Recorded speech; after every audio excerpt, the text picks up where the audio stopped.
Hello and welcome to the Crystal Palace podcast. I'm Alfonso Greenbrook, and in today's podcast I'll be looking over the game against Manchester City by bringing you my match review player rankings and my man of the match. As well as this, I'm also going to bring you interviews with Roy Hodgson, Andros, Townsend and Luka Milivojević after the game. So let's begin. Schlupp edge of the penalty area, ball on his left foot, it's Schlupp who drives it goalwards and scores! Crystal Palace are back on level terms. Jeffrey Schlupp, left-footed drag shot beyond Ederson, and Palace are on level terms. It's Manchester City 1, Crystal Palace 1. Free kick which will be taken by Van Aanholt, teases it far post, headed away by the Man City defence. It bounces on the edge of their own 18-yard box, drops for Townsend! Oh! What a goal! Absolutely stunning from Andros Townsend, left footing, rasping volley, unstoppable, roof of the net. It's Palace leading by 2-1. What a chance. Luka, Milivojević for Crystal Palace. He's up against Ederson. Here comes Milivojević! It's 3-1! Extraordinary stuff from Crystal Palace. Milivojević strikes it home, and Crystal Palace have increased their lead. Manchester City 1, Palace 3. That commentary came straight from the team at BBC Radio London, who done a great job on the day, with the best commentary of Andros Townsend's goal coming from them. Christmas came early for Crystal Palace as they beat Manchester City 3-2 at the Etihad Stadium to record one of their best ever victories in top-flight football. İlkay Gündoğan opened the scoring for City, but 2 goals in 2 minutes from Jeffrey Schlupp and Andros Townsend sent the Eagles into a shock lead over the reigning champions at the break, which was added to by Luka Milivojević from the penalty spot shortly after play had resumed. There were to be plenty of bitten fingernails in the away end with time ticking away, as a missed-hit Kevin De Bruyne cross flew into the net with 5 minutes to go, but Roy Hodgson's team clung on to record their 3rd win in their last 5 outings. Almost as was expected, the early stages were one-way traffic, and indeed Palace's first touch came after 70 seconds when Vicente Gaeta tipped over a fizzing half volley by Fabian Delph after City kept possession from the kick-off, and then Leroy Sané stuck it into the side netting and Bernardo Silva saw a shot blocked from close range. The ball almost seemed stuck in the Palace half and allowed for further chances as Sané saw a dipping shot held by Gaeta, but on 27 minutes the Eagles' resilience ended when the home side took the lead. Kyle Walker switched play out to Sané in the opposite flank, who found Delph, and given plenty of time, the left-back whipped a fine delivery into the area that was just begging to be attacked, and Gündoğan dispatched it into the net with his head. However, if anyone thought that result was already a mere formality, then they were truly mistaken, as Hodgson's team found themselves draw level in 33 minutes. Wilfried Zaha latched onto a long ball and tricked his prey past Laporte, and possession went through Townsend and MacArthur before finding its way to Schlupp. He took a touch to put the ball to his left foot and then fired accurately past Ederson's reach into the bottom corner. And things would get even better for the Eagles as they stunned the home crowd into silence by netting a contender for the Premier League's goal of the season just 2 minutes later to turn the game onto its head. Patrick Van Aanholt sent a free kick into the area which was headed clear by Silva, but 30 yards Townsend wrapped his left boot around the ball and sent it dipping into the top corner to send the visiting supporters crazy. Shell-shocked City retreated into half-time trailing, but a Guardiola pep talk couldn't inspire them out of their slumber, and on 51 minutes Palace incredibly found a third. Aaron Wan-Bissaka edged down the right and put a low cross into the box which Townsend attacked with his head and struck the post, with the ball rebounding into the path of Max Meyer, who was chopped down by Walker. Andre Mariner rightly pointed to the spot, allowing Milivojević to convert from 12 yards to send his team into dreamland. In an attempt to try and salvage something from the game, Guardiola sent on Sergio Aguero, Kevin De Bruyne and Riyad Mahrez, but Palace continued to hold firm, and only a Gündoğan blast that whistled wide was their only scare in the first half of the second 45. However, hearts were in mouths when Sané sent a free kick over the wall in 76 minutes, but saw it clatter onto the post. However, fortune favoured City with 5 minutes to go when De Bruyne attempted to send a cross into the area which seemed to be going wide, but saw it fly over Gaeta's head instead and into the net to set up a grandstand finish. And in stoppage time it looked set that City would equalise when another dangerous De Bruyne delivery found Gabriel Jesus unmarked inside the box, but he headed a glorious chance over as the Eagles held on to a famous win.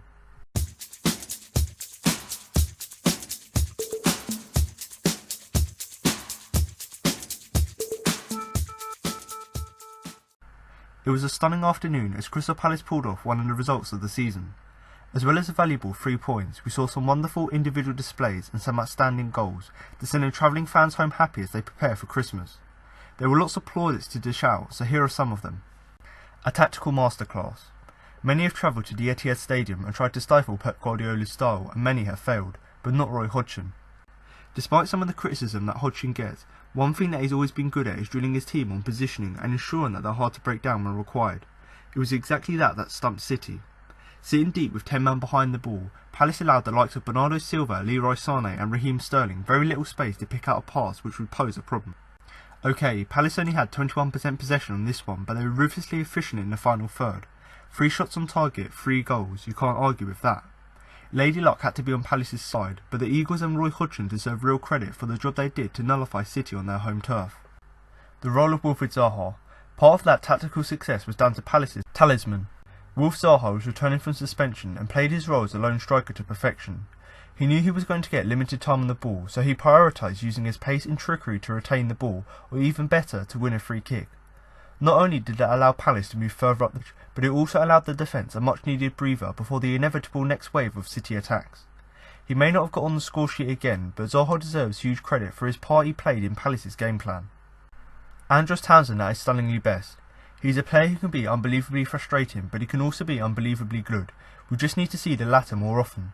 You won't see a better strike than his 30-yard effort all season, but more importantly, the winger was instrumental in digging out when times were tough.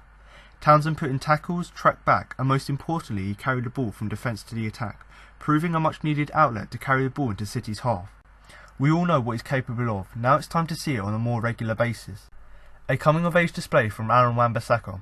We could single out every single player for praise after that performance, but the one who deserves special mentions is the young fullback. The 21-year-old faced a difficult proposition as he came head-to-head with Leroy Sané, who certainly tested him. However, the young fullback put in a mature display for the duration of the 94 minutes played, and did well to nullify his threat for large spells. This included some excellent last-ditch challenges, and even proving an attacking outlet for Palace to work on the counter. He's not quite the finished article, but if his displays have told us anything, it's that he's more than capable of playing at the highest level in the Premier League.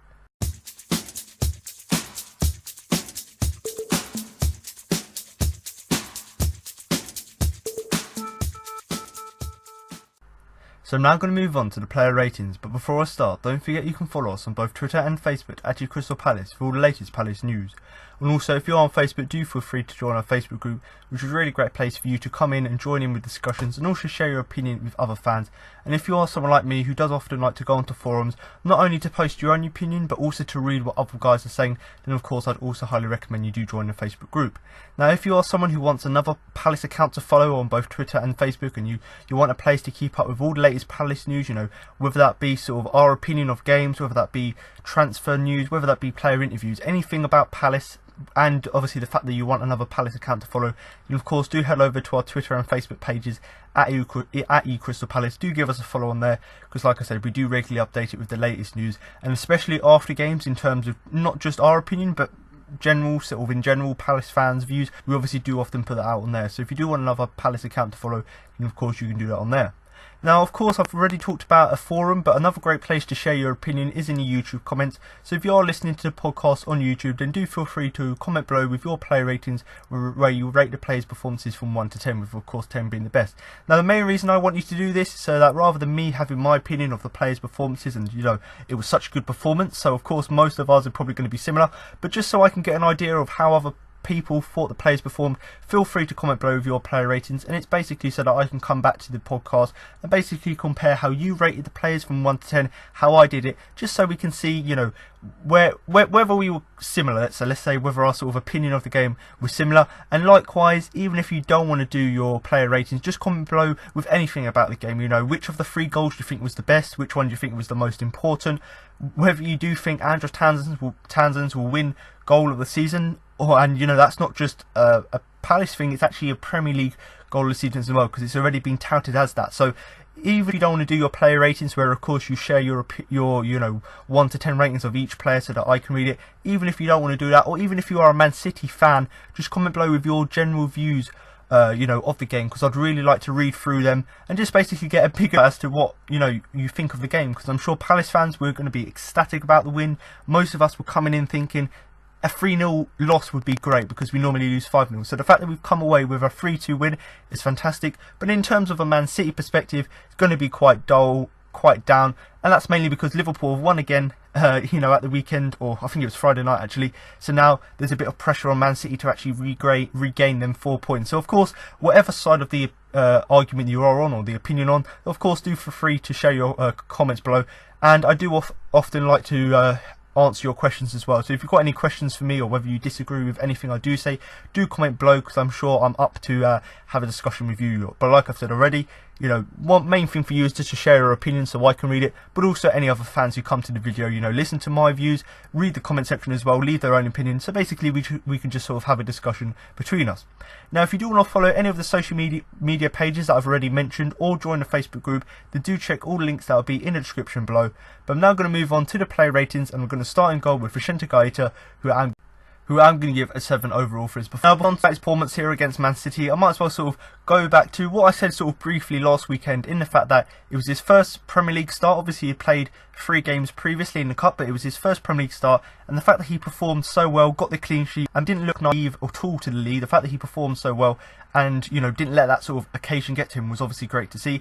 And of course, you know, your next game's not going to get any better or any easier, and the fact that he was against sort of one of the best teams in the league, the fact that he still performed so well, considering the fact that he's just come into the league, was of course great to see. So I just thought I'd put that in there, in the fact that he played so well, obviously, at the weekend against Leicester. So the fact that he came into this game, and yet again against even more quality opposition, the fact that he was still able to produce a good performance and still not let that occasion get to him, was of course great to see. Now I do say, you know, letting the occasion get to him, maybe the fact that he got a clean sheet on his debut, that sort of spurred him on, and basically he got rid of any nerves he had. I'm not really sure, but the fact that he had that first game, played really well, and the fact that he was able to carry that on into the next game was really quite impressive, and obviously that does really reflect in the 7 I've given him overall. Now in terms of City, you know, we know how good they are on the ball, and literally the first sort of few minutes or so we had no chances on the ball, because from the kickoff City were passing the ball around us, and essentially for the first minute or so we didn't even have a touch on the ball. And considering most of their play was in our half, that's of course slightly disappointing, but obviously our game plan was to sit back and basically absorb the pressure, and that's exactly what we did. But in terms of the first sort of chance, or the first real touch we got on the ball, and that was obviously when Vicente Gaeta made a fantastic save, you know, great reflexes from, I think it was Fabian Delph. So Fabian Delph always seems to score screamers against us, so when he popped up on the edge of the area, had a shot from about 25 yards or so, and obviously, you know, you look back to last season, that obviously went in our 5-0 loss. So the fact that Gaeta was able to, you know, have fantastic reflexes to get behind it and push it out, that was of course great to see. And, you know, it just goes back to show that yes, we obviously ended up winning the game, but City, it wasn't like we were lucky, because City were playing great, and the fact that they were playing so well so early on in the game really just showed how we sort of had to withstand that pressure, because literally, like I've said, from the kickoff they were giving us constant pressure. So the fact that Gaeta, when called upon, had to make a save to obviously keep us in the game and actually give us a chance to go on and do what we did, was of course great to see. Now obviously last weekend I praised him in the fact that yes, he made loads of saves, but actually his distribution and his kicking was quite good. That was the only real disappointing thing for me, and probably the reason why he's limited to a 7. So I suppose if I had to pick out something negative from his performance, other than the excellent reflex saves he made, is the fact that maybe his kicking let him down a bit. Now of course his kicking was great against Leicester, and if his kicking had been off, it wouldn't really have affected us, because Leicester weren't really on their game. But when you've got a team as good as City are on the ball, when you keep, you know, putting missed kicks and keep giving the ball back to City and keep giving them more and more possession, when you do that, it is a little bit of a dangerous game to play, because obviously you have less control of the ball. And obviously because we kept giving the ball away, it basically meant that Man City constantly were sort of building up attacks, and because we normally like to play it out from the back, most of Gaeta's kicks sort of were in Palace's half, which basically meant that we would counter our own half, because City had the ball for the majority of the time in that half. But like I've said already, you know, that's obviously one mistake he made in the game, or several mistakes, in the fact that his kicking was a bit off. But the fact that he made that fantastic save within the first minute to stop Fabian Delph, and then just combined it with very good saves when he was under a lot of pressure in that second half, that was of course great to see as well. And, you know, I talk about pressure, I'm obviously, being fans, it was quite, you know, pressuring for us watching the game, in the fact that we were literally shaking with nerves, thinking City are going to go on and score goals and we're going to end up losing the game. So when you've got someone like Gaeta, who just, even under the pressure, just continued to make saves in that second half to keep us in the game, was really great to see. And, you know, when you consider we were 3-1 up at one point, the pressure on him would have been, you know, astronomical, because obviously Man City were just throwing everything at us. You know, they brought on Kevin De Bruyne, they brought on Sergio Aguero, so they were really trying to get something from us. But the fact that Gaeta actually stood up and actually made these good saves, especially in that second half under pressure, was obviously great to see. Now overall, I do think he deserves a 7, because like I've said, the good saves he made, and the fact that one in particular, that great reflex save he made from Fabian Delph. That in particular was great, but like I've said, the fact that he gave away possession a few times with his poor kicking is the main reason I've given him a 7, and that's sort of why he's limited to that. But I do think maybe for the second goal, even though it was a fluke obviously from Kevin De Bruyne, you could argue that maybe he could have done better for that, in the fact that maybe he should have at least tried to punch it or tried to get across his goal line to get it, to parry it. But something they did pick out on Match of the Day, and that's something I do tend to agree with, is the fact that Guaita, obviously on his goal line, he's looking to, he's not expecting the cross to go in, so he's looking at his 2 players in front of him. And you know, that's what you want goalkeepers to do. You want them to look in front of them, and they want to see and anticipate where the ball's going to go to. So obviously he's seen players in front of him. I'm not sure who exactly was, but let's say Gabriel Jesus was in front of him. Obviously he's pumped the ball into the area, and he's, you know, Guaita's doing what every goalkeeper should do, and looking for your man who could head the ball in. But as he's doing that, the ball's obviously gone over his head and into the net. So really, that was just a really fluky goal. But you could argue maybe he should have done better there. But I think personally for me, the fact that he was still doing the right thing, even though we conceded, the fact that he was doing the right thing in actually tracking the attackers who could actually head the ball, that was of course great to see. But like I said, it was a fluke goal. You know, gone over the 2 players, gone over Guaita as well. So really, I can't really say it was disappointing on Guaita's path, because, you know, like I said, it was a really fluke goal, and you know, 9 times out of 10 them sort of crosses don't go in. But other than that, I think he had very secure hands, combining that with his, the fact that he made a number of good saves as well. And the one thing really to pick out is that, you know, normally against City, you know, because they put us under so much pressure, it causes players in the team to make mistakes. But the fact that Guaita, even on his second Premier League start for Palace, the fact that he was so calm and composed and didn't actually make any costly mistakes due to that pressure was of course really impressive as well. So Vincenzo Guaita here playing in goal, good performance from him on what was his second game for Palace, and certainly does deserve the 7 I've given him. So I'm going to move on now to the defence, and I'm going to start with the right back, Aaron Wan-Bissaka, who I'm going to give an 8 overall. Now, quite often, you know, I talk about players and I talk about what their main job was, and that's obviously especially the case with the defenders. Now, obviously, there was quite a lot of talk before the game as to how Aaron Wan-Bissaka will do up against Leroy Sané, and actually, personally for me, even if Leroy Sané got the better of Wan-Bissaka, it just would have been great to see how these 2 very skillful players would actually come up against each other. Now, of course, Wan-Bissaka, I've given him the 8 overall, which obviously suggests that he done a brilliant job against Leroy Sané, and that's exactly what he did. You know, Leroy Sané, who really, you know, proved a big test at Aaron Wan-Bissaka, and possibly, you know, Wan-Bissaka's faced some tough, you know, players in this time, but I've got to say, you know, tough test against Leroy Sané, probably because he's probably one of the best, if not the best wingers, obviously the young fullbacks come up against. But the fact that he dealt with him in particular so well obviously meant that City were quite restricted, and, you know, especially when they were trying to push on, especially at 2-1 and 3-1, to actually try and get back into the game. The fact that we restricted someone like Leroy Sané so well was of course great to see, and the fact that Wan-Bissaka dealt with that dealt with that sort of man marking so well, and still put in a good display across the field, both defensively and offensively, was something that was really quite impressive for me. Now, in terms of just individual things that he made, you know, aside from his absolutely fantastic man marking of Leroy Sané, like he always does, he put in a number of excellent challenges, and I think I lost count of them, but I think looking at the stats after the game, I think it was 7 attempted tackles and 7 tackles won, which really just goes to show how good he was in the game, and the fact that not a single player got past him because when he did make a tackle, which of course was quite sad to see. And the fact that he actually proved and managed to prove an attacking threat going forward was the thing that really did impress me. Now, I've said over the last sort of few weeks or so that he started to develop his forward play and he's starting to get forward more, but this game was just on another one. That's the main reason I've given him the 8, because yes, he done his bog standard defensive work against quality opposition. Yes, that was great, but the fact that now he was actually looking to go forward, you know, looking to get to the byline, put a cross in, he was looking to cause the opposition trouble, both with his defensive work in terms of stopping their plays, and both offensively as well by getting in behind. That was of course great to see. Now, there was one chance in particular that was for our third goal, which was the penalty. Literally, Wan-Bissaka throughout the whole game was running up and down that flank, and most of his crosses weren't coming to anything, mainly because City were defending quite well. But that one chance that Wan-Bissaka did get, he ran right to the byline, whipped the ball in. Obviously, Andros Townsend's got his head on it, and it's obviously unluckily for us come off the post.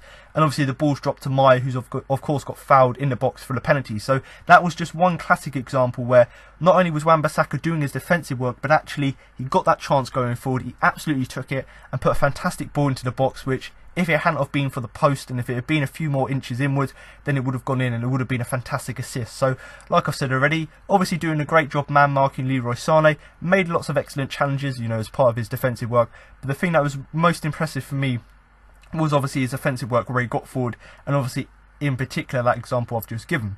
But I suppose the word to use to describe his performance is basically outstanding, because I can't really think of anything that was really, or in particularly bad about his game. And the fact that, like I've said, the fact that he done well on both ends of the pitch, both defensively and offensively, is a real credit to him. And you know, obviously we know how good he is defensively, but the fact that we're now starting to see that sort of end ball, that end quality to get the ball into the box, the fact that we're now starting to see his offensive work is of course great to see, although it is sort of expected when you consider he used to be a winger. But obviously it's great to see him, you know, performing so well, and against the quality opposition, that makes it even better. But obviously it is a bit worrying in the fact that he performs so well against these top clubs, so eventually they're probably going to come sniffing. But at the moment, you know, another good performance and certainly going to be a key play going forward.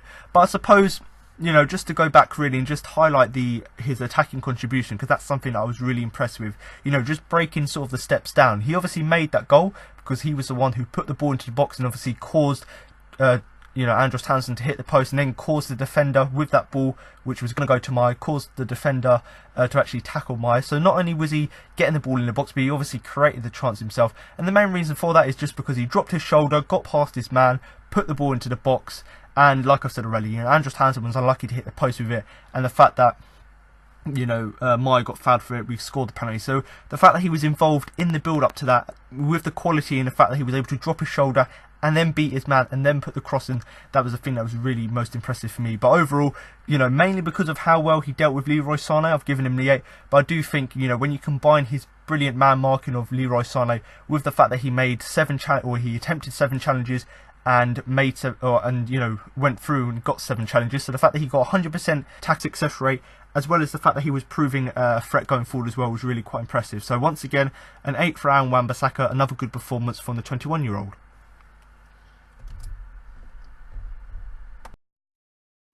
So now I'm going to move on to the first of our 2 centre-backs, and that is of course James Tomkins, who I'm going to give an 8 overall for his performance.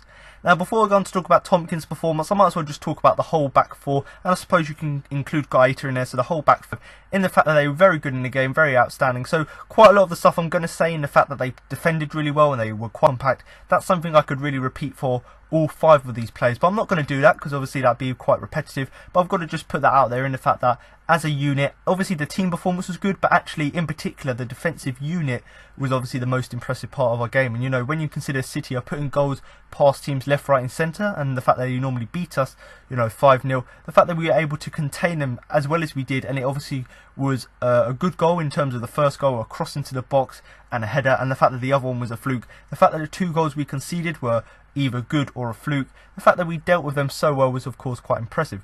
Now in terms of Tomkins' individual performance, you know, I've given him a bit of criticism recently because he had been one of our most consistent players, but since that Brighton game his sort of standards have dropped. But it seems that the fact that he missed last weekend with that suspension, he seems to have come back even better, and certainly that was reflective of his performance here, hence why I've given him the 8. Now one of the things that really did impress me the most is just the amount of last-ditch challenges he made throughout the game. And you know, not only were they last-ditch challenges, but they were excellent as well, because if he hadn't have made that challenges on the number of occasions where he found himself in the box with Man City players coming at him, if he hadn't have made them, it would have been a certain goal, you know, an easy tap in, and maybe we could have lost, you know, gone on to lose the game. So the fact that he defended so well, but he actually, aside from just his normal sort of defensive duties, the fact that he made so many last-ditch challenges was the thing that was really quite impressive for me as well. And you know, City, we know how good they are on the attack, and normally they can obviously play lovely football and obviously get in behind teams. So the fact that Tomkins, on the few occasions that City did get behind, the fact that he was still able to deal with it was the thing that was really quite impressive as well. And of course, you know, I talk about his defensive work quite a lot, and that normally involves his headering ability, and that is exactly what we got here against Man City. Because Man City, because they were finding it relatively hard to break us down, because we were sort of not necessarily parking the bus but sitting quite deep, because of that they resulted to putting quite a lot of balls into the box, hence why they scored their first goal with a header. So because of that, it just obviously meant that Tomkins had to use that sort of defensive skill and ability he's got just to head the ball away, and that's exactly what he did. You know, I really lost count of the amount of times where he obviously won the ball in the air and just headed it clear. So the fact that he was making challenges and combining it with heading ability just to get the ball out of danger. That was of course great to see as well. Now, much like Wan-Bissaka was obviously dealing with Leroy Sané, Gabriel Jesus, I'm sorry, he was obviously challenged, or Tompkins was challenged with dealing with him, and I actually think he done a great job, because when you consider Gabriel Jesus hasn't actually didn't score a goal against us, that obviously goes to show how good the defence done. But actually, when you look back at the game, and actually aside from goals, if you just look at his contribution in the game, he obviously didn't have as much involvement as he would have liked, and that's just because Tompkins and obviously Saka as well just gave him as little time on the ball as possible, and that was also at the crucial moments. So when Gabriel Jesus could have got a chance inside the box, Tompkins or Saka was there just to make, at that crucial moment, to obviously give him as little time on the ball as possible. And the few chances he did get inside the box just goes back to that last ditch challenges where people like Saka and Tompkins were just there inside the box, and Wan-Bissaka as well, just to get in the way and make these challenges to get the ball out. So not only was he obviously good overall defensively, but he was also very good at his sort of man marking of Gabriel Jesus. Now, like I've said already, both centre-backs, and I really, I could go on and talk about this for hours because their defensive performance was so good. But in terms of just both centre-backs as a partnership, we know how good they are, and we know actually as a defensive partnership they're probably one of the best, if not the best, outside the top six. So, they were really sort of unsung heroes today, because we're going to look back at the game. Let's say we look back at the game in a month's time, we're not necessarily going to be looking at our defensive performance, but we're going to be looking at the fantastic goal that Andros Townsend scored. We're going to be looking at the penalty at a crucial moment in the game from Luka Milivojević. We're going to be looking at the goal which got us back into the game from Jeffrey Schlupp. So actually, we're not necessarily going to be looking back at the defensive performance, but I've got to just put it out there that both of our centre-backs were unsung heroes, because they're not necessarily going to come out of the game with too much credit, mainly because the limelight's going to be taken by Andros Townsend for his superb goal. But nevertheless, they were absolutely fantastic as a defensive partnership. But also, aside from that, actually just as individuals, their defensive performances were really outstanding, and certainly James Tompkins in particular with the 8, I do think he deserves that. Now, the word or phrase I would use is just repelling everything, and that's exactly what Tompkins done in the game. Everything that was thrown at him, whether that be players getting inside the box and him having to make challenges, whether that's balls into the box and him having to head it wide or head it out of danger, or whether it's him just dealing with Gabriel Jesus, whatever it was, whatever was thrown at him, he dealt with it really well. And even though we did concede the 2 goals, none of them really were in particular his fault. Maybe the first goal he could have done better with his marking inside the box, as could Patrick Van have done. But actually, aside from the goals we conceded, actually the defensive performance as a whole was really, really solid, and certainly gives me hope going forward. Now, obviously, Boxing Day against Cardiff, we're obviously going to be a bit fatigued because we've played on Saturday, now we're playing on Wednesday. But nevertheless, if we can carry on with the momentum we've got from this win, and with that enthusiasm, as well as just carrying on from where we left off in the fact that we put in a very solid defensive performance, then hopefully stuff we'll start to get results going forward. But certainly good performance from the defence, but Tompkins in particular well deserving of the 8 I've given him. So I'm going to move on now to his centre-back partner, Mamadou Sakho, who I'm going to give an 8 overall. Now, in terms of Sakho's performance, I could really sort of repeat what I've said with Tompkins in the fact that defensively he was very solid, basically dealt with everything that was thrown at him. So I'm not really going to go through that again. But in terms of something necessarily bad, or I suppose it's bad about his performance, is just the fact that when you consider City are a team who's based on possession, when you've got someone like Saka who is a little bit rash in possession, sometimes trying to play the ball out, trying to do something good for the team, but it ends up to him just giving away possession. Maybe you could say he was a little bit rash in that perspective, but like I've said already, that we weren't really punished by them mistakes in possession, mainly because of just how well we done defensively. And him in particular, he could obviously make a mistake and we get punished for it, but the fact that he made a few little mistakes here and there where he gave away possession, but still managed to do well defensively, and on most occasions recover from that well, was of course great to see as well. And I talked about it with Gaeta in the fact that City like to have a lot of possession, so it's not ideal when you just give the ball to them quite freely. But I still think Sakho, even though he done it on a few occasions, really you've just got to look at his defensive performance, and that sort of really outweighs it, and certainly does deserve the 8 I've given him overall. Now, of course, I talked about Tompkins in the fact that he was obviously in the right position when he had to be. He was obviously repelling everything that City threw at him, and that was obviously, like I've said, much the same with Mamadou Sakho. And the thing that I really liked about both of their performances, I suppose, but Sakho in particular, is just the fact that we sort of crowded out the penalty box, and that basically meant that Manchester City had very little space to play with, very little sort of or very little space in the area to actually get the ball into the box in the first place. So not only was our sort of team defensive performance in the fact that we all got back, we all sat back and basically left City with little space to actually get the ball in and actually attack us, but also the defensive partnership in particular, and particularly Saka on his own, the fact that he obviously was able to crowd out the penalty area, be in the right places at the right time to basically give City very little space to play. That was sort of something that once again was very quite impressive. Now, like I said already, you know, going back to that point I made about Saka, you know what, and Tompkins, I suppose I could sit here and talk about them for hours because their defensive performance was so great. You know, the fact that they repelled everything that was thrown at them, the fact that they made challenges, you know, use their head to get the ball clear, as well as just crowding out that penalty area just to make sure that City didn't have space. You know, that was all great, but I've just got to really highlight it again in the fact that obviously as a defensive performance, you know, our whole defensive performance from the whole team was great in the fact that all the players, whether they be attacking or defensive, obviously chipped in.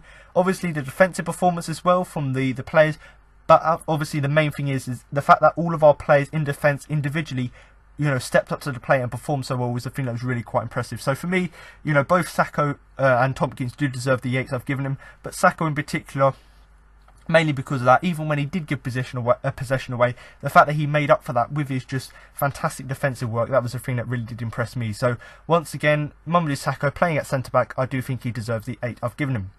So now I'm going to move on to the final player in our defence, and that is of course the left-back Patrick Van Aanholt, who I'm going to give a 7 overall. Now, much like what I said with Tompkins and I talked with Aaron Wan-Bissaka in the fact that they had one particular player they had to deal with, in, you know, Patrick Van Aanholt's case, it was Raheem Sterling, and the fact that he handled him so well to the extent that he had to get taken off really just sort of epitomises Van Aanholt's performance in the fact that he dealt with Sterling so well. Now, the thing that really was quite, I suppose, disappointing from a City perspective is the fact that Raheem Sterling's been one of their best players. I'll say this season. I suppose you could say recent form as well, the last sort of 5 games or so. So when you consider, you know, you've got Van Aanholt who's coming up against Raheem Sterling, who's obviously one of the most informed players in the Premier League, and the fact that he dealt with him so well basically restricted his offensive chances so much so that he actually had to get taken off, and Pep Guardiola had to bring someone else on. Really just goes to show how well Patrick Van Aanholt did. And, you know, aside from that defensive performance, in the fact that he obviously dealt with the main threat in Raheem Sterling, who's been on form, other than the fact that he dealt with him so well, the fact that Van Aanholt actually was very good on the ball in terms of carrying the ball forward on basically the few chances we had going forward, and the fact that he was very good at actually maintaining possession. So when we had a bit of City pressure, he was actually very good at keeping hold of the possession, and the fact that he'd done that when it mattered. So, you know, when there was a lot of City pressure, you know, if we just get the ball back and just keep possession for a few minutes or so, just to sort of weather that storm, he was obviously very good at doing that in particular. Now, like I've said already, you know, in terms of City, you know, they've got a great plethora of attacking players, and really for us, you know, the fact that they brought onto the pitch, you know, people like Aguero, people like Kevin De Bruyne, people like Mahrez, the fact that they've got players like this to bring onto the bench really shows how seriously good their attackers are. But the fact that Van Aanholt in particular dealt with the threats down that left-hand side so well is obviously a credit to him. But unlike the 2 defensive centre-backs, you know, I can't really say too much in terms of just key moments out of the game from Patrick Van Aanholt's performance, and that's just because he was just overall throughout the game very consistent, very high level of defensive solidity. So really for me, the fact that he just put in a very good, very sort of solid performance defensively is the thing that really was quite impressive for me. And, you know, last few weeks or so I've been saying that his defensive performance was good, but obviously he'd been lacking a bit going forward. So the fact that he came into this game here and obviously improved his defensive work even more to obviously deal with Raheem Sterling better,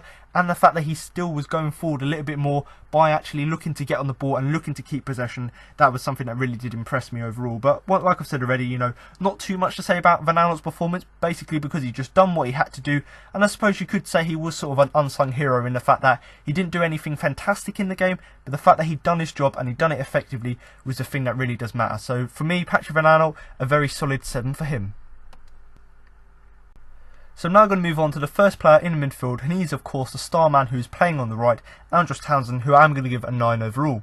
Now before I go on to talk about his goal, which of course you've probably already seen 100 times on loop, I'm just going to talk about his performance overall, because actually aside from the goal, I think it was a very effective and very excellent performance from him. Now obviously one of the reasons I've given him a 9 is because he scored, you know, that 30-yarder goal of the season contender, but aside from that, like I've said already, I think his attacking performance in what was a very restricted game, in the fact that City were dominating the game and had about 70% possession, when you consider we didn't really have the opportunities and chances going forward, the fact that Andros Townsend done as well as he did, as well as getting the goal, was really great to see. Now in terms of a word I would use to describe his performance, I'd probably use excellent, because that's something which most of the time is quite oftenly sort of overused, but I do think in this sort of instance really just sums up what he did. You know, everything he done in this game, both just his offensive work, his goal scoring ability, as well as actually getting back and helping defensively, everything about his game was excellent. So from start to finish, he was arguably one of the best players on the field. Now one of the things that was most impressive about his performance is just the fact that he was absolutely everywhere, and you know, that goes back to the point I already made in the fact that yes, he was very good offensively, but actually defensively as well, in the fact that he was going back, helping the team out. The fact that he was absolutely everywhere, in the fact that he was doing both offensive and defensive work, was something which was really quite impressive. And you know, it wasn't just the fact that he was actually going back and actually just making a challenge, the fact that he just tracked back and actually just gave support to the fullbacks to stop, you know, the Man City players doing overlaps. Just simple things like that, when you can't actually get forward, so you just get involved actually in the defensive work. The fact that he done that so well was the thing that really quite impressive, and the fact that he combined that tracking back with making a number of good challenges was of course great to see as well. Now, going on to the goal now, because I think I've talked quite a lot about his performance already, in the fact that he was just excellent both offensively and defensively. But his goal, arguably, has got to be up there with Darren Ambros's on the other side of Manchester, you know, at Old Trafford, because his goal was absolutely fantastic. You know, if you watch Match of the Day, you hear them literally talk about it, and they're saying, stop the competition now. You know, that is goal of the season, and arguably you could say it's got to be up there, but personally for me, I think there's been a few other good goals this season, but this surely has got to be up there, because it was absolutely quality strike. And I think for me personally, in my lifetime, it's got to be up there with Darren Ambros's. And you know, I don't think anyone's really going to top that from 40 yards, but the fact that he almost matched it on the other side of Manchester with a 30-yard volley was of course great to see. And you know, like I've said already, you know, obviously the build up to the goal was obviously great, in the fact that the set piece delivery from Patrick Van Aanen was actually really good. You know, the fact that he delivered it to that far corner, obviously we didn't quite get a play on the end of it, but the fact that it caused the Man City players to you know, header it out and clear it so bad as they did was obviously great to see. And of course, after a few sort of clearances or half clearances inside the box, the ball's literally fallen to Andros Townsend on the edge of the area, 30 yards out, like I said already. He didn't even have to think about it, hit it first time, absolutely rifled it into the top corner. No chance Edison getting to it, no chance any goalkeeper in the world is going to get it, mainly because of the distance from it as well, so it's quite difficult for him to see because of the sea of Man City players inside the box. Obviously as well because of the power, and also just because of the accuracy as well. The fact that he was so high up in the corner, even if the goalkeeper had dived in the right position, because of that sort of pace and power as well, there was probably no chance he was going to get there. And you know, you look back at the replays, and you look back at Townsend's interview in himself, you know, and it really is quite evident if you look back at the replays, having listened to what he said. And he basically said that the only way we were going to get past City is from shooting from distance, because they were putting so many men behind the ball, because they were just so quick to get the ball off of us. So because they'd done that so well, we didn't really have any chances inside the box to score goals, other than the penalty and Jeffrey Slup's goal. So when a chance fell to him outside the area, rather than trying to get it inside the box, which arguably would have been an easier strike, just hit it from outside the area, because there's less pressure on you, and you know, arguably it's the right decision, because obviously it eventually went in. Now of course I've got Roy Hodgson's interview at the end as well, so you listen to that, but even he was saying, you know, on the sidelines he was watching that, and he saw the ball to him, and he's like, we know the quality he's got, but no one was really expecting him to hit it. Obviously hit it on target, but to hit it as well as he did with the power was of course great to see as well. And I do think if you watch Match of the Day, they highlight the fact that the ball went at something like 30 to 60 miles an hour. So that really just highlights how well he struck the ball, in the fact that it went in obviously into that top corner, but obviously the pace and power of it as well. And if you want just another way to see how fast the ball went, just look at the fact that the ball, as soon as it hit the back of the net, it rolled out again, which really just goes to show how much power there was behind that ball, in the fact they rebounded out. But personally for me, you know, obviously the build-up playing in the fact that we were able to go forward, win a free kick, take the free kick and cause a bit of problem to the back four, so that they clear it so poorly, and then it falls to Andros Townsend. That was of course great to see. So not only was the goal good, but actually you know on the rare chance or the rare foray forward we actually got in the game, the fact that we were able to create something off the end of it was really quite impressive. But like I've said already, you know, obviously the goal was great, but it was actually at a crucial time in the game. You know, obviously Man City went 1-0 up within 15 minutes of the game. We go forth on about half an hour or so, you know, get our first goal through Jeffrey Schlupp, and it's at that point where City are probably going to be a bit aggrieved. You know, they like to keep clean sheets, so obviously they're going to be going up the end and actually getting another one. So the fact that Andros Townsend popped up literally 2 minutes after we scored the first goal to actually make it 2-1 and actually cement our lead in the game, you know, to make sure we could end half time, you know, 2-1 up, was of course great to see. So it wasn't just the quality of the goal which was important, it was actually the time we scored it, because if we hadn't have scored that goal straight after scoring our first, then maybe it would have been different, because maybe City would have had a chance to reorganise and actually look to actually hit us back on the break and basically, you know, get a goal back. So the fact that we were able to score such quality goal from Townsend, and the fact that we done it at the right moment, was really quite, you know, really impressive as well. But like I've said already, I've given him a 9 because he was literally outstanding in the game. The goal, which is, you know, he's obviously scored, was it 4 or 5 goals this season? Arguably all of them could be categorised as goals of the season, which really just goes to show how good his quality has been in front of goal this season. But looking aside from the goal, the actual offensive performance was great as well. The fact that he was always causing problems to the Man City back four on the rare sort of foray we got forward, and the fact that he also went back and done his defensive work by tracking back and making good challenges, that really just epitomises his performance and why I've given him a 9. But like I've said already, you know, what more can I say, because he scored possibly one of the greatest goals I've ever seen, you know, obviously, like I said, goal of the season, and the fact that he just worked his socks off both offensively and defensively, and in particular actually tracking back and helping Aaron Wan-Bissaka defend all game, that was the thing that was really quite impressive for me. But like I said already, a very good performance overall, and it could have even been topped off with a second goal for him. And I talked about Wan-Bissaka actually getting to the byline and cutting the ball in. If Townsend had connected with that header a little bit differently, or it had gone a few inches inwards, then he would have got his second of the game and most certainly would have killed the game off. Obviously we wouldn't have gone on to score the penalty because that was run straight after he hit the post, but you know, that really would have been a cherry on the cake, because his performance was absolutely fantastic and, you know, outstanding, hence why I've given him the 9 overall. But if his header had just gone in, that really would have just been that cherry on the cake, because you score a fantastic goal which you normally shoot and it normally goes out the stand. So the fact that you've scored a fantastic goal from 30 yards, which is one of the goals of the season, was great to see.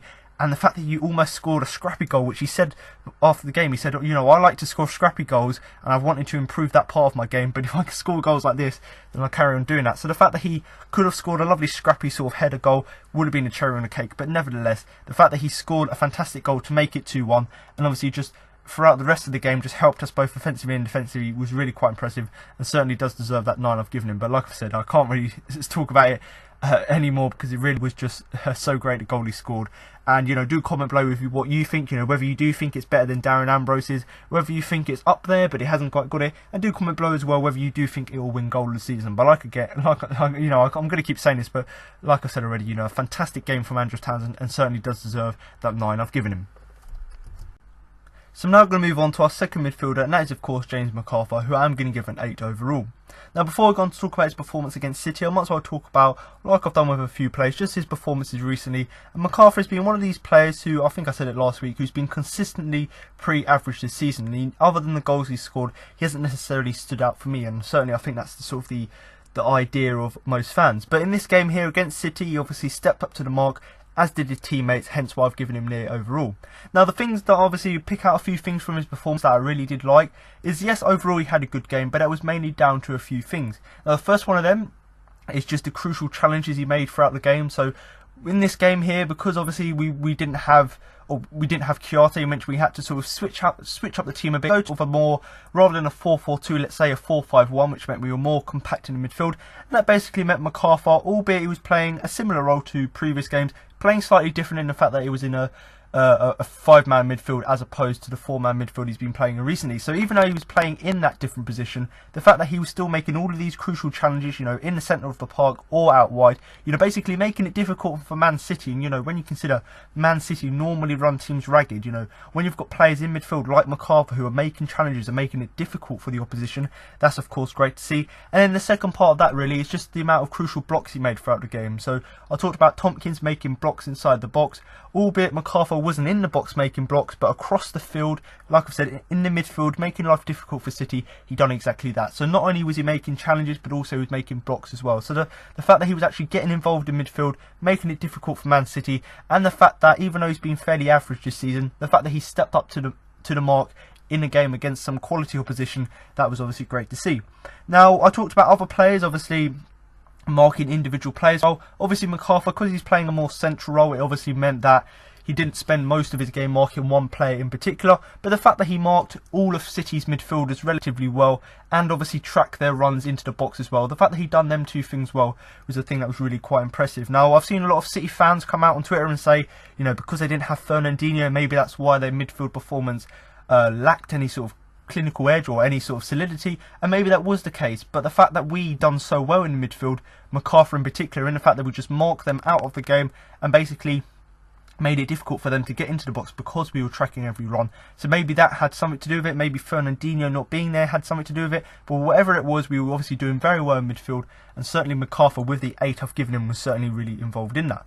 Now, the thing I really liked about his performance, and really just sort of epitomises why I've given him that 8 overall, it really is just the fact that he quietly goes about his job. So he doesn't really make a big fuss about it. It doesn't really seem like he puts in, or it's not the fact that he always, I suppose it's really hard to put into words, but the fact that he always puts in effort, it's not like, it's not something you come, you know, you expect to see from him, because that's what you always get that, so you always expect to see that from him, so it's really difficult to put into words. But the fact that he just went about his job quietly, done what he had to do, that was of course great to see as well. And you know, yes, he went about his job and done it, you know, great at the weekend, but the fact that he done it to a good standard, enough to obviously keep City quiet for large periods of the game, that was of course great to see. So James MacArthur here, giving him an 8 overall, you know, done a fantastic job in the midfield by making blocks and challenges, as well as just tracking, you know, the Man City players' runs into the box, and certainly the midfielders in particular, making life difficult for them. And even though he went quietly about his job, he done it obviously to a good standard, so I do think overall an 8 is a fair result. So now I'm going to move on to another midfielder and our captain, Luka Milivojević, who I am going to give an 8 overall.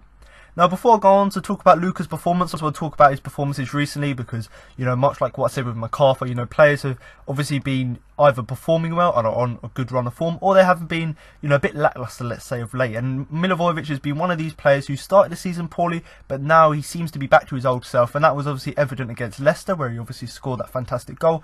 And once again here at the weekend, you know, that Leicester game was obviously a step up from his previous performances, and this game on level in the fact that I've given him an 8 overall because of just how well he played in the game. Now, I suppose I could repeat quite a lot about what I said, sort of, and relate it back to MacArthur, mainly because they've basically done a very good, they've both done a very good job in the midfield, and certainly, you know, putting themselves about a bit, making blocks, making challenges, they've both done that. But the thing I most liked about Luka's performance, other than the fact that he scored the superb penalty, is just the fact that he shielded the defence. Now, obviously against City, with all of their attacking firepower and all of their flair up top, we've got to make it difficult for their midfielders, obviously, to actually, in the first place, get the ball to the attackers, and then when the attackers are in the box, or, you know, running at you, you need to make it difficult for them to actually get through that defence and actually penetrate it to actually get a chance for own goal. So the fact that Luka shielded that back four as well as he did is credit to him. And, you know, I obviously talked at the beginning, you know, the fact that the defensive unit was obviously great, and, you know, the back four and obviously the goalkeeper, so the back five, they all performed really well.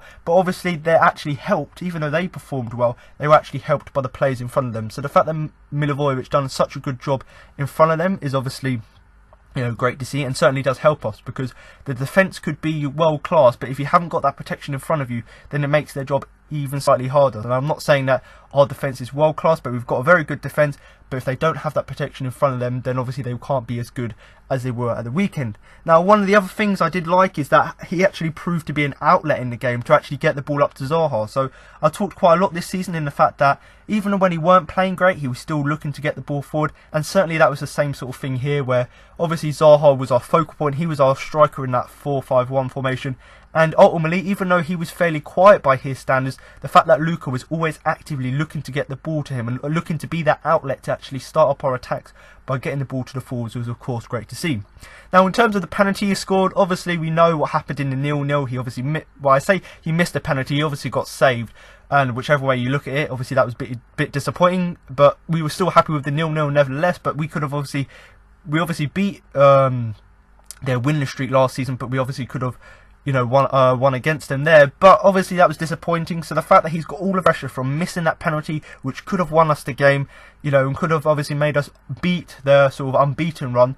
Obviously he couldn't do it that time round, but this time round he made no mistake. Rather than changing his position at the last minute, he stuck with what he chose to do, which obviously was the right hand side. And even though Ederson did dive the right way, the fact that he put so much power on it and actually got the height on it shows it was really shows how much of a good penalty taker is. But actually the penalty itself was very good as well. The fact that he got the height to get it away from the goalkeeper, and the fact that he also got the power and speed on it as well, obviously to make it difficult for Ederson as well. So the fact that he'd done that was obviously great to see, and much like what I talked about with Andros Townsend's goal, and the fact that it was at an important part or moment in the game, important time in the game, much could be said about Luka's goal, because we've obviously just come back from half time. Pep Guardiola's done his team talk, so you're going to think that Man City are going to be rejuvenated. So the fact that we get that goal about 5-10 minutes into that second half obviously cements our 3-1 lead. Obviously we go on to concede a goal and it ends 3-2, but nevertheless at that point, the fact that we got that third goal to sort of get ahead of ourselves, get 2 goals ahead, obviously that gave us a bit of a cushion and basically gave us a little bit more confidence to actually help us see the game out, and obviously that's what we eventually go on to do.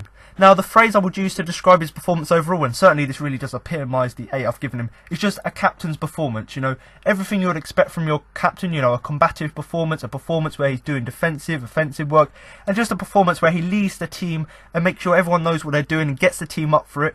They certainly looked up for it, and for that reason alone, is why he had such a good captain's performance, and that's the main reason why I've given him an 8 overall. But my final really point here is sort of a negative and a positive in the fact that obviously he was on 4 yellow cards, so if he had got a yellow card in this game here against City, then he could have missed the Cardiff game. But the fact that he didn't get booked, and the fact that he sort of stayed composed, didn't make any stupid challenges, and just put in a very professional performance was of course great to see. And I suppose the negative could have been if he had got booked, he would have been suspended. So obviously the good part of that, or the opposite side of that, is that luckily for us he didn't get booked. He was very composed, and we'll be able to use him against Cardiff on Wednesday night, and certainly, or Wednesday afternoon, and certainly when you consider how good he was here against City, how good he was against Leicester, he's going to be a player now who seems to be getting into form. So hopefully we're going to need his qualities going forward, especially against Cardiff, because Cardiff's not going to be an easy game.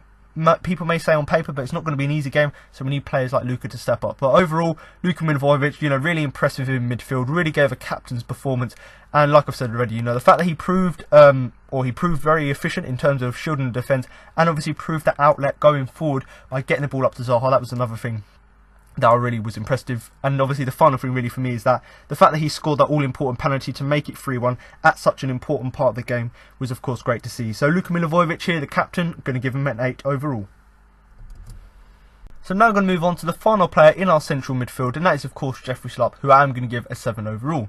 Now obviously before I go on to talk about his performance, I might as well talk about what happened before the game, and when I'm talking about that, I'm talking about when the lineups were announced. Now I was included in that, and I'm going to put my hands up and say, I was quite disappointed to see Jeffrey Schlupp start. And when you consider we had people like Max Meyer on the bench, even someone like Sorloth or Ayew who could have started up top for us, the fact that we started Jeffrey Schlupp was a bit disappointing in the fact that his performances in recent games, other than the goals he scored, have been, quite disappointing, quite lacklustre.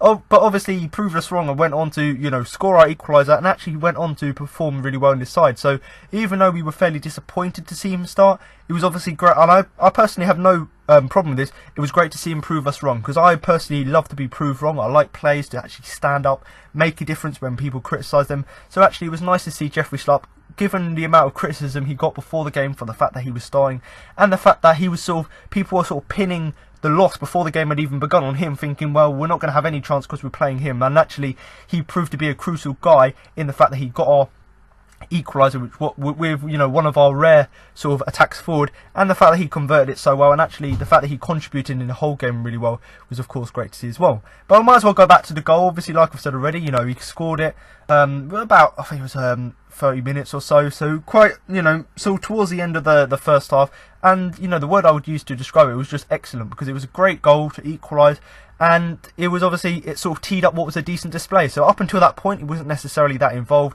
but he got that equaliser, seemed to give him confidence, and it sort of set him up for a decent display after that. Now in terms of the goal, obviously the counter-attack itself was great. Jeffrey Schlupp was the man himself who first played the ball, so he got the ball in the centre of the midfield, played the ball out wide to Wilfried Zaha. He's controlled the ball beautifully, got past Laporte, albeit Laporte managed to just nick the ball off of him. I think it went from Townsend, passed it to MacArthur. MacArthur slipped through Slup. Slup's taken on Kyle Walker, and Kyle Walker's done the brilliant thing here in the fact that he's got him on his outside, on the outside, so bringing him away from the goal. The defender's done everything right, but the fact that Jeffrey Slup was still able to get his shot through all of the men, put it into the far corner away from Edison, that was the thing that was really impressive. And, you know, obviously the goal was good itself in the fact that even though he was being pushed out wide by Walker, the fact that he was still able to cut it across was great. But actually, I think the build-up play as well was also very important. The fact that we had the ball from Slup himself, and obviously the fact that Zaha, you know, got the ball to Townsend to MacArthur, and then, you know, MacArthur through to Slup. So the fact that we had that sort of fluidity, let's say, in our play against Man City, who normally they're the ones playing this sort of very fluid football. So the fact that we were able to do it, to obviously score against them, was of course great to see. Now, like I've said already, and obviously up until the point where he scored the goal, he wasn't necessarily standing out for me, and certainly you could be looking at maybe a 6 overall for his performance. But the fact that he scored the goal after what was a sort of disappointing first sort of 25 minutes or so was obviously great to see. And like I've said already, you know, the fact that he was still able to get past Kyle Walker as well, that was obviously quite impressive. And he was able to score it as well as he did, and the fact that he got it away from the keeper was of course great to see as well. Now, obviously, there was one chance, or one sort of mistake he made early on in the game. Obviously, he could have let City's top scorer go for a goal. I'm not sure who their top scorer is. I've just written top scorer here on my notes without sort of writing down who their top scorer is. But nevertheless, obviously, you don't let any team's top scorer, let alone Manchester City's top scorer, go for a goal. But actually, after that mistake, and after he obviously got the goal and stuff, he was absolutely outstanding. And even though he may not have been one of the best players on the pitch, the fact that he had that sort of versatility to play in central midfield, drift out wide like he did for the goal, the fact that he had that, and the fact that he played in multiple positions seemed to help his game, because obviously it seemed to allow him, because of his physicality and because of his pace, allowed him to deal really, really well with the Manchester City midfielders. But actually, if he combined that as well with his defensive and offensive work, and once again, you know, he's one of these players who's very versatile in the fact that he can play both defensive and offensive. So when you put someone like that in the middle as opposed to out wide, it obviously could go either one of two ways, and luckily for us it went obviously the good direction, in the fact that he was very, you know, well equipped to obviously deal with Man City's midfield. And like I've said already, you know, that was a very good first goal, but the fact that he, in the midfield, even though it's not his natural position, the fact that he still managed to win nearly every 50-50 ball, that was once again another thing that did impress me overall. But Jeffrey Slup here, playing in a sort of unnatural position in central midfield, like he's done a few times in, you know, recent seasons. Obviously, it wasn't his preferred position, but still done a relatively good job there. So once again, Jeffrey Slup here, a 7 for him. Obviously scored that equaliser at what was an important time in the game, let's say, because Man City have just scored, so we want to get back into the game. And the fact that it was such a good, well-taken strike as well was good to see. And the fact that he improved his performance after scoring that goal was, of course, once again great to see as well. So I do think overall Jeffrey Slup does deserve the 7. And do comment below what you think, you know, whether you do think that Chiarte comes straight back into the side for Jeffrey Slup, whether you think actually Slup, given his performance here against one of the best teams in the league, whether you do think he should keep his position. So do comment below with your thoughts, and do comment below where you actually think his best position is, because for me personally, I think a wing back role, even though we don't play with wing backs, I think that would be, if we played with that, that would be his perfect position. But I do think at the minute, having seen the goals he scored this season, and the fact that I think for me personally, Van Aanholt seems a little bit more better defensively, I do think maybe a sort of left midfield role seems the best for Slup. But do comment below with your thoughts in the comment section. So I'm now going to move on to the final player in the midfield, and of course the midfielder who is playing on the left, and that is Max Meyer, who I'm going to give 7 overall. Now, like what I said with quite a few players already in the podcast, in the fact that in recent games they've either been playing good or been playing pretty average, Max Meyer has been one of our more impressive players in the last sort of few games or so. And certainly, even though he hasn't necessarily got goals or assists, he's been very sort of crucial and integral for us, especially going forward in the last few games. So of course, in a game here against Man City, he's not necessarily going to have to be involved going forward, but actually going back and being involved defensively was going to be one of his priorities. Now, when you consider, even though he's playing out wide, when you consider for Shakhtar, or not for Shakhtar, sorry, for Schalke last season, he was obviously playing a little bit more defensively. Yes, he didn't get many goals or assists there, but the fact that he's still done his job defensively was, of course, what was impressing so many people, hence why he obviously, you know, was a free transfer, because he obviously wanted a bigger move. Obviously, I'll let you argue whether Palace is a bigger move than Schalke, but nevertheless he obviously was playing in a defensive role and was very good at, you know, being that ball player from deep, and certainly we've started to see that in recent games, even though he's been playing slightly further forward. So actually it was nice to see him playing in a little bit more, even though he was on the left, a little bit more deeper role and actually having to get involved in the defensive work. Now in terms of his performance, I would use the word decent to describe it, because that's exactly what it was. You know, he'd done what you would expect from him, and overall, you know, both defensively and offensively he was involved in both areas. Now one of the things I did like about his performance, and this is something really I've come to expect from him, was just the amount of, you know, neat touches and nice flicks on the left flank. So the fact that he was actually, even though, you know, we didn't have much possession, the fact that when we were going forward, when we did have the ball, the fact that he was very neat and tidy on it, very good at keeping the ball, that was of course great to see. And even though he was playing on the left hand side, which he obviously, like I've said already, he's not necessarily the most comfortable at, the fact that he was still able to do, you know, play such neat football and play sort of in this wide position was of course great to see as well. Now alongside that, he also won a penalty, which is of course what I've already discussed, in the fact that Aaron Wan-Bissaka run down that right hand side, whipped the ball in. Obviously Townsend's hit it, he's hit the bar. Obviously the ball's come out to Maya. If Kyle Walker doesn't obviously take Maya down in the area there, Maya's probably got a clean shot through on goal, albeit from a very sort of acute, very tight angle.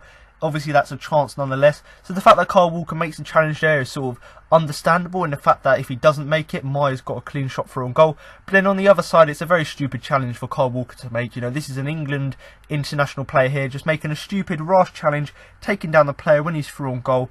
And obviously, understandably, I don't really think there's any debates, and that obviously was a penalty. And obviously, like I said already, Luka Milivojević, captain fantastic, man like Serbia, you know, converted the penalty. So not only was the build-up, or that sort of example of build-up play was good, but actually the end product of that was also great as well. So even though it's technically not an assist, I'm going to call it an assist nonetheless, because Maya was the guy who made that run into the box, and obviously he was the one who obviously got fouled by Kyle Walker for the penalty as well. So even though he wasn't directly involved, I'm going to give it to him there. Now, like I've said already, obviously I've given him a 7 because I do think he did work really, really hard for the team, and much like what I said with Andros Townsend, you know, on that right hand side helping out Aaron Wan-Bissaka, Max Meyer done exactly the same thing for Patrick Vellano, and it goes back to what I've been saying quite a lot this season, in the fact that, you know, Max Meyer last season primarily played as a defensive midfielder, so of course when he was, you know, when called upon to do defensive work for Palace, he does it relatively well, especially when sort of giving protection to the fullback. So I think the fact that even though it may not be his most natural position playing out wide, the fact that he's got that experience with his defensive work obviously helped us, and obviously helped his performance here, obviously because he was really, well, he was able to be really effective in the game, because obviously he was helping Patrick Vellano out. But overall, I do think Max Meyer had a fairly decent performance, and I do think he does deserve the 7 I've given him. So now I'm going to move on to the final player in our starting 11, and that is of course the striker Wilfried Zaha, who I'm going to give a 7 overall. Now before I go on to talk about his performance against City, I might as well sort of talk about his last sort of few games or so, because I suppose they've been fairly disappointing by his standards, in the fact that he hasn't scored and hasn't got an assist in these games. But it doesn't sort of go to say that he's been in a bad run of form. It's just the fact that he's sort of having a dry spell in front of goal, and that's not to say that his influence in terms of our attacking play hasn't got any less. It's just the fact that I suppose teams are defending a lot better against him, and it's also that other players like Andros, Townsend, you know, are actually getting involved in much more of our attacks. Now I suppose that was the reason I say that is because that was once again the theme here against Man City, and you probably heard it in the things we learnt from the game, in the fact that yes, he wasn't necessarily effective in terms of getting goals or getting assists, but his actual play in terms of, you know, carrying the ball, driving forward, you know, causing problems for the Man City back four, and just being, you know, a great sort of asset on the counter-attack, obviously allowed us to play so well and play as we did against City. And you look at our first goal in particular, you know, Jeffrey Schlupp's played that ball out wide, Zaha was the one who controlled it, so he obviously won't get any credit for that goal, and the fact that he didn't get the goal itself, we didn't get the assist, but the fact that he was still involved in the build-up of that play just goes to show that yes, his attacking play's there, even if he doesn't necessarily get a goal or an assist to show for it. But in terms of his performance here against City, I think he was an excellent outlet for us, because, you know, like I've said quite a lot this season, you know, his pace and his trickery is sort of, you know, next level stuff, and he was using that to great effect against Man City here, because other than someone like Kyle Walker, there isn't necessarily that much pace in that Man City defence, so obviously he was using that pace and that trickery to try and actually get in behind them, but most importantly just reduce pressure on the defence. So obviously every time that Palace are on the ball, our defence don't have to worry about a Man City attack. So if Zaha can use his pace and trickery just to occupy time for the Man City defence, that obviously means that's time that Man City won't obviously spend sort of putting pressure on our defence. So I suppose in that respect it obviously was great, and even though that's not directly involved in us in terms of our defensive play, I suppose it's called defending from the front. The fact that you're doing something actively to obviously help our back line. So the fact that he'd done that was obviously really good, and you know, rightly or wrongly, whatever way you think about it, he obviously won quite a lot of free kicks. You know, I believe he won the one which obviously Vanano put into the area and Andros Townsend scored from, but he won quite a lot of them, and I don't know whether that was a tactic because we've been working on free kicks, so we wanted to get as many chances as possible from the dead ball situation, or whether it's just the fact that he was going down a bit too easily, or the fact that Man City were just fouling him and, you know, 3 men were marking him because they know how talented and how basically how he can cause them trouble. Whatever the point was, he obviously won quite a lot of free kicks. Personally for me, maybe the first sort of 2 or 3 were maybe a bit soft, but obviously the one he did get, I think that's fair enough, and obviously the ones after that I think were fair as well. So other than the first sort of 2 or 3 free kicks that he called for, didn't get them, but he called for, other than them I do think, you know, he rightly did it, because obviously in them situations it was fine. But like I've said already, I suppose the fact that he won a lot of free kicks was obviously an excellent approach, because it allowed us to actually attack City. So rather than having to try and break them down, we could actually just pump the ball long into the area. And as we saw with Andros Townsend, you don't necessarily have to put the ball in, you don't have to necessarily have shots right in front of goal and have lucky goals to score against City. As we've shown, if you put the ball in there, you put the City defence under pressure by making them make poor clearances, and then you get someone like Andros Townsend to produce the gods. So obviously Zaha, even though he wasn't necessarily directly involved, the fact that he was winning quite a lot of free kicks obviously was all part of our sort of excellent approach, and I suppose management from Hodgson as well.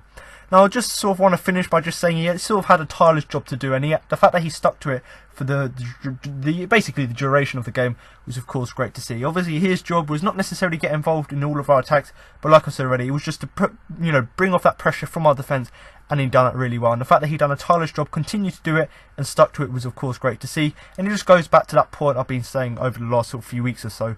Yes, it's not his natural position, but the fact that he still kept 2 or even 3 players, Man City players at a time, occupied on him, that obviously just goes to show obviously how well Man City defended against him, but also how talented he is in the fact that he needs 2 or 3 players to actually mark him out of the game. You know, when you consider, even if they weren't marking him, they were still engaged in him, trying to sort of, make sure they know where he is. So even if he wasn't necessarily directly involved, the fact that he was still in his unnatural position, still doing a good job, was of course great to see. So Wilfried Zaha here, he may not necessarily have got a goal, got an assist, but the fact that he was involved in our first goal in terms of the lovely touch to bring the ball down, and the fact that he was winning quite a lot of free kicks and basically using his pace and trickery to bring off pressure from the back 4, that was of course great to see. So I do think, based on that, I do think the 7 I've given him overall is fair. So there was 2 substitutions we made in the game, and I might as well move on to them. First of those was Jordan Ayew, who of course replaced Wilfried Zaha very late on in the game. Going to give him a 6 overall. He was obviously brought on just to add a few minutes on, just to waste time, brought on just to wind the clock down. Not really too much I can say about him, but in the fact that he was a sub, he actually did make an impact in the fact that he helped us to see the game out. So I suppose for that reason, and for that reason alone, I'm going to give him a 6 overall. Much the same could be said for Jason Puncheon. He obviously replaced Max Meyer even later on in the game. Literally came on with I think it was basically seconds to play, basically just to wind down the clock. And when you consider at that point we're already 3-2 up, the game's almost about to end, so we've almost guaranteed to win it. So I suppose even if we had to get something from the game, he barely had any impact to make on the game anyway. So both Jordan Ayew and Jason Puncheon, I've given them both 6s, mainly because they came on to see the game out, and they've done exactly that. Now, in terms of just an overall summary of the game, obviously the second half, and I've heard a lot of people say this, the second half was the longest one in history, and the main reason for that is just the fact that we've got that 2-1 lead in the first half. Obviously, we eventually went on to make it 3-1, but even at that point, we know that City are capable of scoring, 3 or 4 goals in a half. So, of course, we were quite worried, and the game sort of seemed to drag on in the fact that it was City attack after City attack after City attack. But the fact that the whole team just stuck to that game plan, that was the difference. If we had just got that lead luckily and we didn't stick to our game plan and just let it get ahead to us and be a little bit too overconfident, then maybe City could have got back into it. But the fact that what made it so long is the fact that we just stuck to it and just basically just rode all of their attacks, and that eventually helped us to see the game out. Now, of course, I've mentioned it slightly already, but Wolf's job was obviously just to be an outlet on his own up top, cause problems for the back 4. And, you know, like I said already, even though he was less involved than he normally is, the fact that he actually kept 2 or 3 players on him defensively, the fact that he kept them occupied, obviously seemed to benefit us, because City, even though City were fantastic on the day, I wouldn't say they were, you know, excellent like they normally are. They were fantastic. Obviously, one of the reasons for that is because we were making their life, or their defenders' life, difficult, because we were occupying so many of them. And obviously, when you go back and look at the counter-attacks we had, even though we had 4 shots on goal, if you look at our counter-attacks in particular, you know, when you've got someone occupying 2 or 3 players, that obviously can help you when your other teammates can obviously push up. Now, when you look back at the game itself, people may say, and certainly I've looked at, not necessarily Man City fans, but just other fans of top clubs, they're like, oh, you're lucky, you know, you didn't deserve to win, you know, they had 72% possession or whatever it was.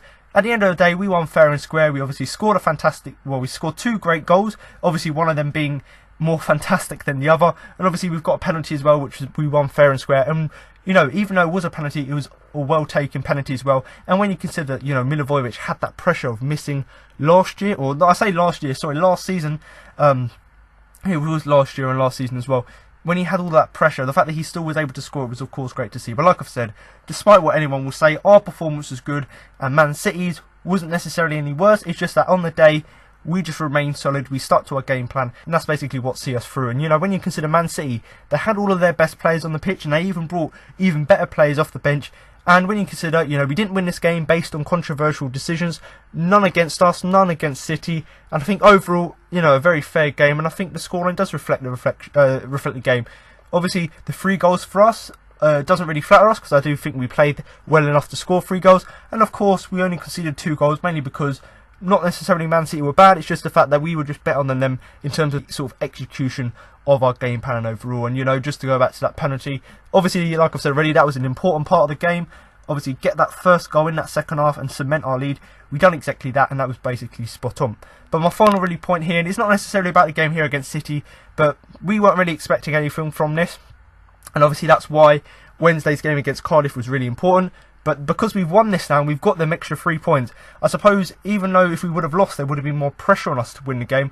The game against Cardiff, I suppose, is made even more important because we don't want to waste this win against City. You know, we get this win here and it's 3 wins in a row and we're on a bit of form here and we could get a bit of a momentum. So even though the Cardiff City game would have been important, whether we won this game or not, the fact that we won it now really sort of gives us the incentive to make good use of it, because, you know, 9 points out of 9, that would be really impressive and certainly will give us the confidence going forward. So hopefully, the game against Wednesday night, we can perform again, and hopefully, you know, fingers crossed, touch wood, we can obviously get a result.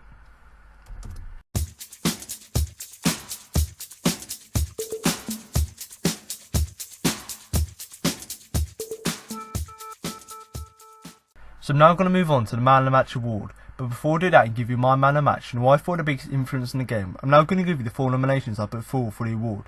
Now obviously the last sort of few weeks or so I've been talking about the performances and the fact that it was fairly hard to actually pick 4 players, and that's just because the overall team performance wasn't necessarily that great, but I still managed to pick out a few players who I thought performed better than the rest, even though the performance itself from the team wasn't that great.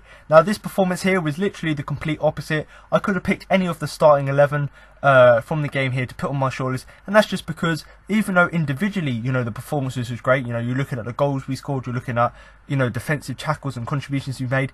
Yes, that was the case, and certainly that was one of the reasons why we played so well as we did, but I do think as well, just the whole team performance as well, the fact that the team worked really, really well together is why I could nominate any of the 11 players. But like I always do, I've narrowed it down to 4 players, and these are 4 players from across the field who I think sort of reflect all of our good work throughout the game. So I've gone with Aaron Wan-Bissaka, James Tompkins, Luka Milivojević and Andros Townsend. Now in terms of Aaron Wan-Bissaka, you know, I fail really to think of any more word to describe his performances because they seem to be getting better and better. But like I've said in the player ratings, you know, he has a tough test, or had a tough test against Leroy Sané at the weekend. And you know, he's been, you know, along with Sterling, you know, he's been one of City's best attacking players this season. So the fact that you've got a player of his skill, of his ability, up against Aaron Wan-Bissaka, and Aaron Wan-Bissaka comes out the better of him and actually, you know, does so well against him, really is a credit to Aaron as well. But really just goes to show how well the team done defensively on the whole as well. So even though Aaron's defensive performance was great, I probably could have picked anyone really from that back four, because as a collective they were really, really good. But the fact that Wan-Bissaka dealt with Leroy Sané so well is what stood out for me, and the fact that he combined that sort of man marking with the great number of excellent challenges, and the fact that he proved a threat going forward as well. That was the thing that really did impress me. So obviously the whole back four done a really great job in this, and like I've said, James Tomkins is also in the shortlist. But one of the main things for me is why Aaron makes it on it is because he had a tough test against Leroy Sané and still came up on top of it. The fact that he dealt with it so well, and the fact that he still put in a number of excellent challenges. I think he attempted 7 tackles and got all 7 tackles, which really just goes to show how pinpoint he is in that respect. And the fact that he also managed to actually prove a threat going forward. He put in that ball into the box which Andros Townsend hit the post with, and then it went through to Max Meyer, who obviously won the penalty. So the fact that he was involved in all of the good stuff about our play, both defensively and offensively, was of course great to see.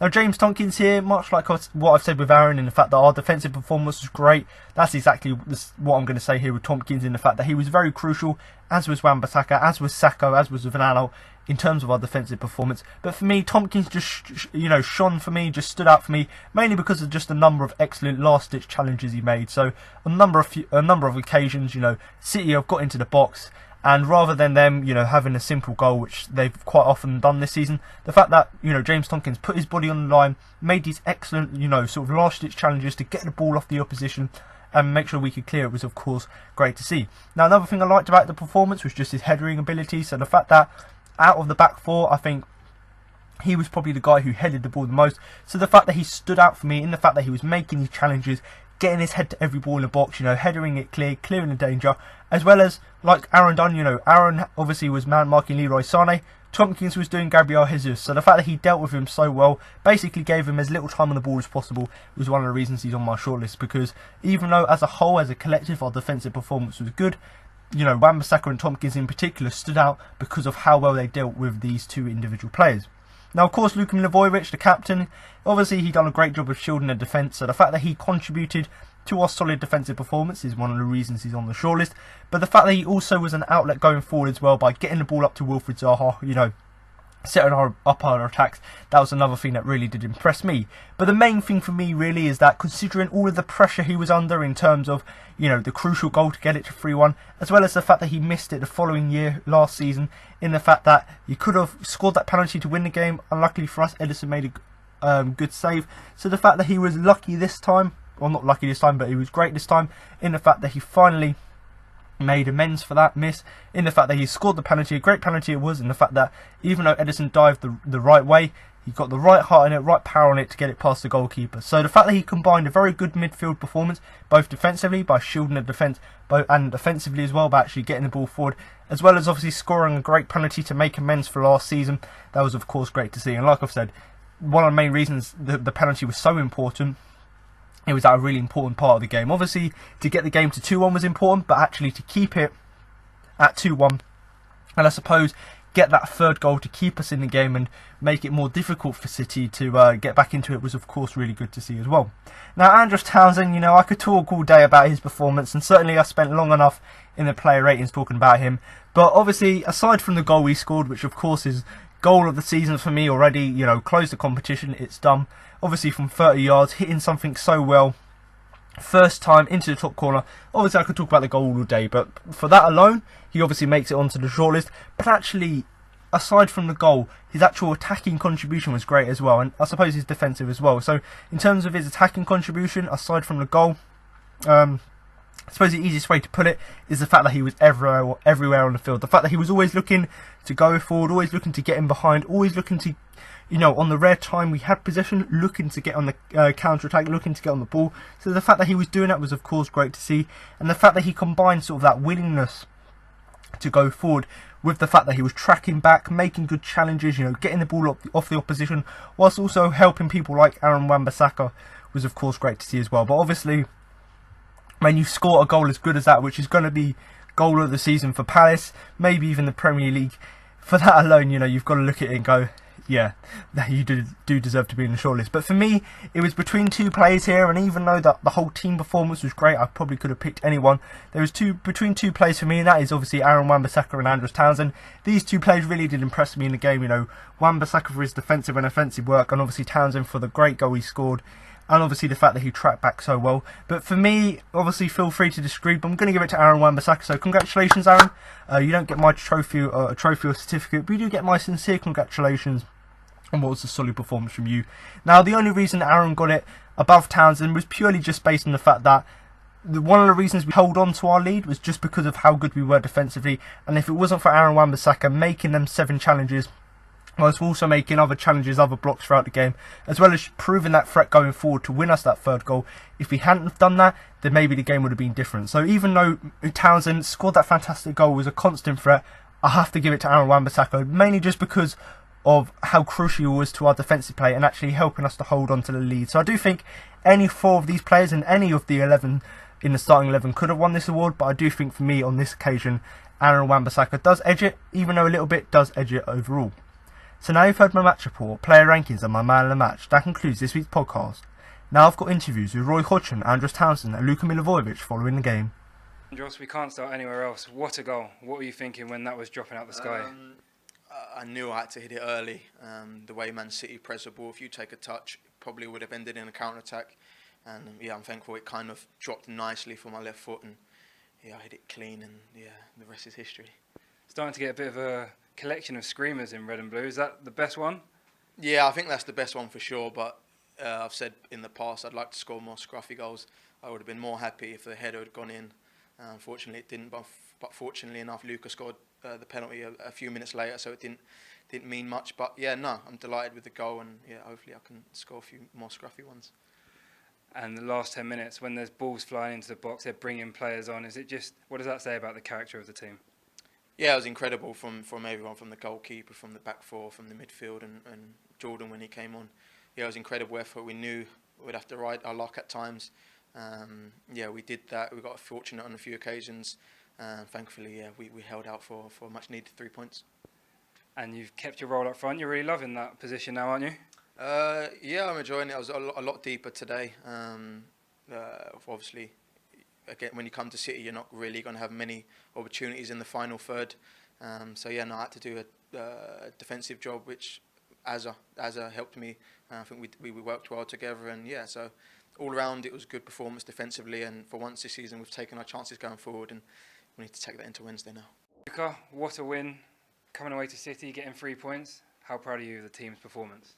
Yeah, very proud, especially because last game against Leicester we won at home. Today, you know, to be honest, you try to do something, but you don't expect a lot from this kind of games. But you know, when you score 3 goals here, in the end, you can say that you deserve to win. Andros' goal was pretty special, wasn't it? It was an amazing goal. I said before, one of the best I see in my career from the field when I played. It was an amazing goal. And the penalty came at a crucial time. You needed nerves of steel, didn't you, to slot that away? I was not nervous. I decided where I want to go, but I think that goal was massive because that goal gave us more confidence on the second half. Let's say they give up a little bit after 3rd goal, because you see they scored in 81st, 82nd minute the 2nd goal, and they put a lot of pressure again on us. It was not an easy game, but we are so proud. We are so proud from this victory, and it's a massive next game for us. I want to thanks to everyone, especially to our fans. I think they deserve this win. City's a daunting place to come. How would you prepare to come to a place like this? Same as every other game? No, totally different game, because you see how we play. We defend a lot. Most of the game, time of the game, we defend. We knew it that we're gonna have few chances, because this team, they don't give you a lot of space, but we convert 2 goals from that 3-4 counter-attacks what we had. And in the end, boy can say when you come here and take 3 points against this team, which is, let's say one of the best team in the league, and they were champion last season, and we are so proud.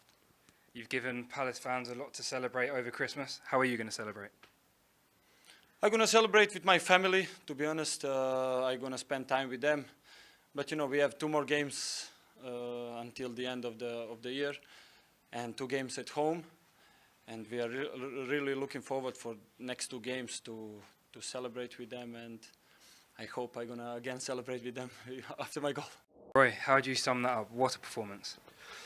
Very pleased, of course. I mean, I thought the discipline, the work rate of the players, their concentration, their focus on doing what we'd hoped we could do was really exceptional.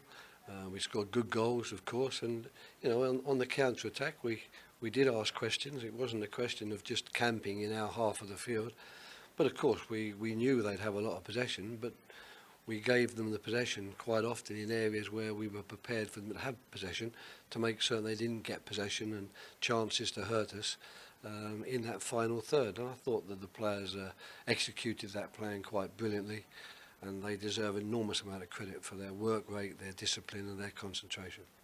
You must have seen a lot of really good goals as your time as manager. Where does that one from Andros rank? Yes, fantastic strike, wasn't it?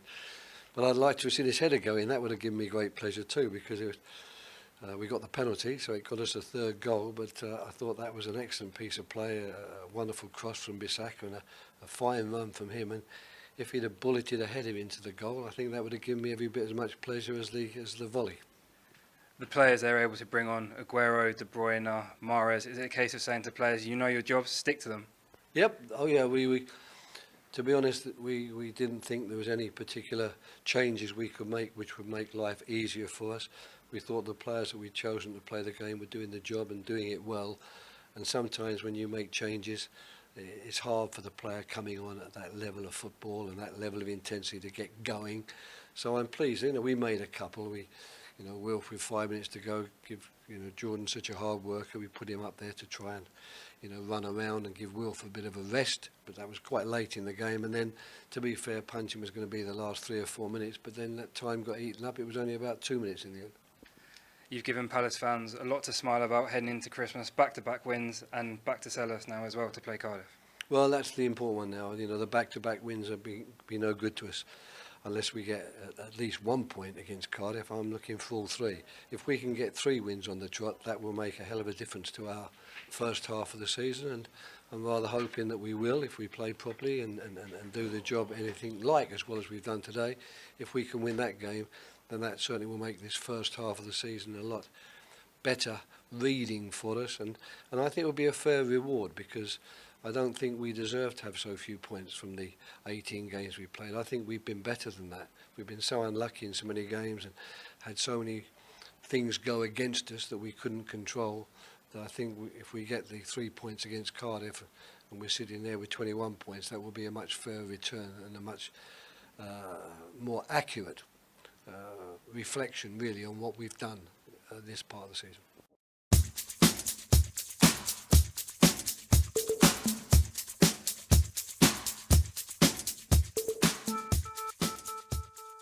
So there you have it. Now you've heard what Roy Hodgson, Andros Townsend and Luka Milivojević had to say after the game. That concludes this week's podcast for the game against Manchester City.